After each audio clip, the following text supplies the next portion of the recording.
INX media முறைகேடு வழக்கின் விசாரணையில் ப. சிதம்பரத்தை காவலில் எடுத்து விசாரிக்க அனுமதிக்க வேண்டும் என்று சிபிஐ மற்றும் அமலாக்கத்துறை சார்பில் மனு தாக்கல் செய்யப்பட்டுள்ளது. கடந்த காங்கிரஸ் ஆட்சியில் ப. சிதம்பரம் மத்திய நிதி அமைச்சராக இருந்தபோது ஐஎன்எக்ஸ் மீடியா நிறுவனம் வெளிநாட்டிலிருந்து முதலீடுகளை பெறுவதற்காக அந்நிய முதலீட்டு ஊக்குவிப்பு வாரியத்திடம் சட்டவிரோதமாக அனுமதி பெற்றது. அதற்கு கார்த்திக் சிதம்பரம் தமது தந்தை ப. சிதம்பரம் மூலம் அனுமதி பெற்று தந்ததாக குற்றம் சாட்டப்பட்டது.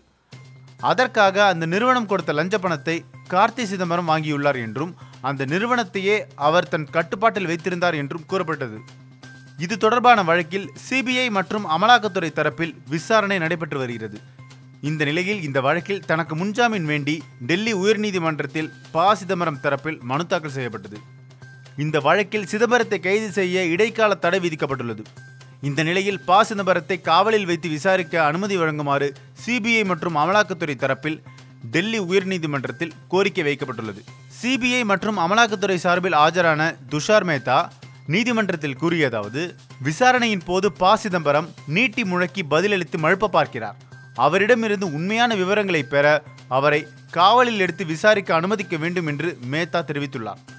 ப. சிதம்பரம் தரப்பில் ஆஜரான மூத்த வழக்கறிஞர் கபில் சிபில் 2018 ஜூன் மாதம் ஒரே ஒரு முறை மட்டுமே ப. சிதம்பரத்திடம் சிபிஐ விசாரணை மேற்கொண்டது. அந்த சமயம் எஃப்ஐஆரில் சிதம்பரம் குற்றவாளி என்று குறிப்பிடப்படவில்லை. குற்றவாளி என கூறப்பட்ட 5 பேரில் 4 பேர் ஜாமீனில் இருக்கின்றனர் என கூறி காவலில் எடுத்து விசாரிக்க அனுமதி வழங்கக்கூடாது என வலியுறுத்தினார் கபில் சிபில். சிபிஐ மற்றும் அமலாக்கத்துறை சமர்ப்பித்துள்ள இந்த கோரிக்கை மனு மீதான விசாரணை தேதி குறிப்பிடாமல் ஒத்திவைக்கப்பட்டுள்ளது. விரைவில் விசாரிக்கப்படும் என்று எதிர்பார்க்கப்படுகிறது.